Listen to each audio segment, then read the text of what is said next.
YCP 5 ఏళ్ల పాలనలో అరాచకాలు తప్ప అభివృద్ధి లేదని మండిపడ్డారు గురజాల మాజీ ఎమ్మెల్యే ఎరపతినేని శ్రీనివాస్. గురజాల నియోజకవర్గంలో మెడికల్ కాలేజీ ఇబ్బంది కేంద్ర ప్రభుత్వమేనన్నారు. ఉమ్మడి ప్రభుత్వం ఏర్పడగానే ఉచిత గ్యాస్, చంద్రన్న బీమా, అనేక సంక్షేమ పథకాలు ప్రజల్లోకి తీసుకువెళ్తామన్నారు. రాబోయే ఎన్నికల్లో ఉమ్మడి మేనిఫెస్టో సూపర్ 6 పథకాలు ప్రజలకు ఎంతో ఉపయోగపడుతుందని తెలిపారు. గురజాలలో గెలిచి తీరుతామంటున్న ఎరపతినేని శ్రీనివాసరావుతో మా గుంటూరు ప్రతినిధి రమేష్ ఫేస్ టు ఫేస్.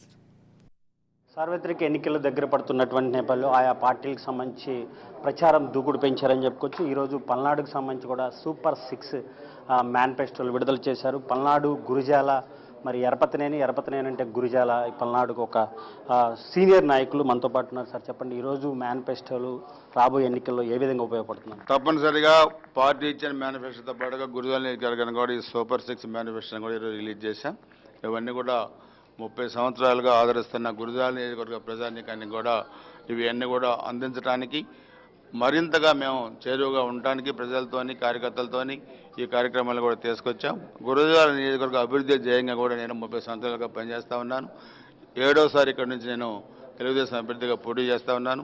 అందుకే తెలుగుదేశం పార్టీ అధినేత చంద్రబాబు నాయుడు గారి ఆశీస్సుల సహకారంతో, గురజాల నియోజకవర్గ ప్రజల ఆశీస్సుల సహకారంతో రేపు ఎన్నికల్లో గెలిచిన తర్వాత ఈ సూపర్ 6 ప్రభుత్వం చేసే సూపర్ 6 కార్యక్రమాలతో పాటుగా గురజాల నియోజకవర్గంలో మేమిచ్చిన సూపర్ 6 మేనిఫెస్టోని కూడా అమలు చేసి తీరుతాం. జనసేన ఓట్ బ్యాంకు, అటు బీజేపీ ఓట్ బ్యాంకు ఎంతవరకు కలిసి వచ్చింది?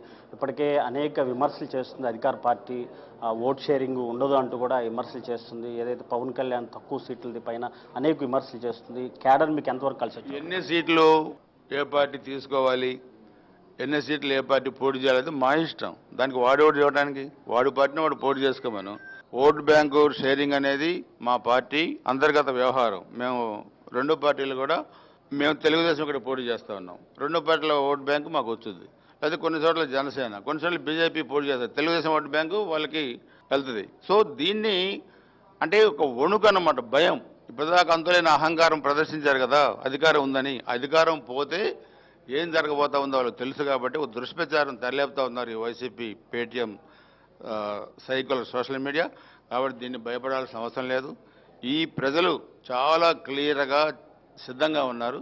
155 సీట్లతోనే అసెంబ్లీలో కూటమిని గెలిపిస్తారు. 25కి 25 పార్లమెంటు కూటమిని గెలిపిస్తారు. ఈ జగన్మోహన్ రెడ్డి చేసిన అరాచకాలకి పాత్ర వేసేదానికి మేమందరం కూడా కలిసి పనిచేస్తా ఉన్నాం.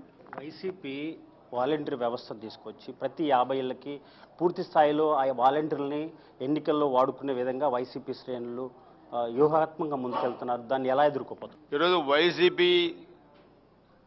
పనిచేసే వాలంటీర్లు ఎన్నికల దాంట్లో పనిచేయకూడదని కూడా ఎన్నికల కమిషన్ ఇప్పటికే ఒక స్పష్టమైన ఆదేశాలు ఇచ్చింది. సో ఎక్కడైతే అలాంటి వాళ్ళు పనిచేస్తూ ఉన్నారో వాళ్ళని కూడా మేము ఫోటోలు తీసి కూడా ఎన్నికల కమిషన్కి పెడుతున్నాం. దానిలో ఇప్పుడు 500 మందిని కూడా ఉద్యోగాల నుంచి తీసేశారు. అలాంటి వాళ్ళు ఉంటే మా దృష్టికి వచ్చినంత వరకు కూడా మేము ఎన్నికల కమిషన్ దృష్టికి తీసుకెళ్లి వాళ్ళ మీద చర్యలు తీసుకునే విధంగా మేము చేస్తాం. మహేష్ రెడ్డి ఇప్పటికే గురిజాల్లో అనేక సంక్షేమ పథకాలు తీసుకొచ్చాను. మెడికల్ కాలేజీ కానీ, అటు నవరత్నాల పథకాల ద్వారా పూర్తి స్థాయిలో 100% ప్రజలకు మా వైపే ప్రజలు ఉన్నారని చెప్తున్నారు. దీన్ని ఎలా ఎదుర్కోపోతారు? 11 మందిని చంపిన కాసు మహేష్ రెడ్డికి వెళ్ళి ప్రజలు ఉంటారా అని నేను అడుగుతున్నాను. 11 మందిలో ఎస్సీ, ఎస్టీ, బీసీ, మైనార్టీ, కాపు, రెడ్డి వర్గాలు ఉన్నారు. 8 మంది మైనింగ్ గొంతులో పడి చనిపోయారు. మెడికల్ కాలేజీ వెనకబడ్డ ప్రాంతాలు కేంద్ర ప్రభుత్వం ఇచ్చింది. కాసు మహేష్ రెడ్డి సొత్తు కాదు, అది జగన్మోహన్ రెడ్డి సొత్తు కాదు. 80% దాంట్లో కేంద్ర ప్రభుత్వ నిధులు ఉన్నాయి. ఇంతవరకు 20% కూడా పూర్తి కాల. ఇంతవరకు దాంట్లో రాష్ట్ర ప్రభుత్వ వాటాగా ₹1 కూడా రిలీజ్ చేయలేదు. సో అందుకని బైపాస్ రోడ్డు 6 నెలలు పూర్తి చేస్తా ఉన్నారు, ఇంతవరకు చేయలేదు. ఎక్కడ కూడా ఇల్లు కట్టించిన పాపాన పోలే. 6000 టిడ్కో ఇల్లు 80% పూర్తి చేస్తే దాంట్లో 20% కూడా 5 సంవత్సరాల్లో పూర్తి చేయలేదు. ఇన్ని 3000 ఎకరాల భూములు ఆక్రమించుకొని మనుషులను చంపి, పిల్లలను చంపి, అరాచకాలు చేసి, దొంగ నోట్లు, లిక్కర్ ఒకటి కాదు. ఈరోజు ఒక చేయలేని అరాచకాలను చేసిన కాసు మహేష్ రెడ్డి. దీన్ని అభివృద్ధి అంటే, ఈ అభివృద్ధి ఏంటో మేము కూడా ప్రజలకు చెప్పబోతా ఉన్నాం. ఆయన దోషిగా గురజాల నియోజకవర్గంలో నిలబెడతాం. ఓడించి ఇంటికి పంపించేదాకా గురజాల నియోజకవర్గ ప్రజలు నిద్రపోరు, దానికి సిద్ధంగా ఉన్నారు. మొత్తంగా చూసుకుంటే ఏదైతే మరి సూపర్ 6 పథకాల ద్వారా ఖచ్చితంగా రాబోయే రోజుల్లో టీడీపీని గెలిపిస్తుంది. అదేవిధంగా అటు జనసేన, బీజేపీ కూడా పూర్తిగా ఓట్ బ్యాంక్ కలిసి వచ్చే విధంగా ముందుకెళ్తాము. రానున్నటువంటి ఎన్నికల్లో ఏదైతే ఇక్కడ ఉన్నటువంటి ఎమ్మెల్యే కాసు మహేష్ రెడ్డి అరాచకాలని అరికట్టడం కూడా ఖచ్చితంగా జరుగుతుందంటూ కూడా రాబోయే ఎన్నికల్లో గెలిచి తీరుతామని కూడా టీడీపీ ఒక ధీమా వ్యక్తం చేస్తున్నటువంటి పరిస్థితి అవుతుంది. ఇది పరిస్థితి. Over to studio.